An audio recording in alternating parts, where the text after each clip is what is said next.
There's a lot to like about Ollie, obviously. Fast, great vision, strong, all those sorts of things. But for you, as you've watched him gather steam this year, what have you been most impressed by? Well, his durability's been impressive. In the last few games, he's become a little bit elusive, which we didn't. I don't think any of us thought that was a part of his package. We thought he was more of the Keith Toston pound, bounce off guys, move forward. His vision in this last game to make cuts prior to when it needed to happen was really good. So I think he's starting to develop. We made a good move 5 weeks ago by changing what we were doing offensively, particularly in the running game, how we were doing it, and it fits his style, so we guessed right. And he's developed into a good college runner based on the style and the structures we put him in. So that elusiveness, do you feel like that's a him skill or a film study skill that he sees and he's able to elude, or what is it that I think it's repetitions with the same concept we're running over and over and over, and he's now starting to feel it and get a vision of what's going on down the field, different than what we had done in the past with him. And I think it's just he's seen it so much that he can almost get a feel for what direction to go.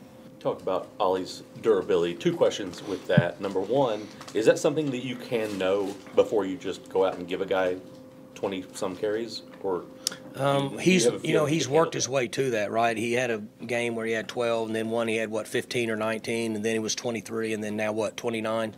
So it was funny. I got a text from Cale when I was getting on the plane to fly home Saturday night, and he said you need to clear 2 rows of people out of the back and let that horse lay down and put hay in one side, let him sleep, and just keep feeding him. He said that's the only comment I got for you. And I said, well, have another drink. I'll catch you when I get home. But, he used to coach that position. He said, you need to keep feeding that horse and let him have a row to himself. So that's kind of what's happened with him is it's just we continue to feed him. But, I mean, knock on wood, he gets stronger as the game goes on. And maybe it's because he's physicality and everybody else gets a little tired and fatigued. But if he can keep doing that, that'll certainly help us this year. And then you kind of led into my next one was, at what point do you have to start saying, hey, how do we manage this? Can he keep doing this week after week? We just have to feel our way through it. I don't want to pull him back yet. I want to let him roll. But one thing that's happened that we haven't had to do much, Three's come in and made some good runs. He's fresh. He's come in. He's done a good job. And I think that he has more capability now than he did a month ago also. We just haven't had to get him out there and let him do it. So, in the middle of August, I told you guys we're a better running team than we were.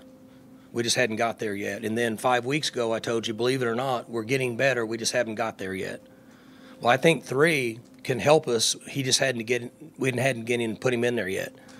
And so we just got to go with it until we cross that bridge.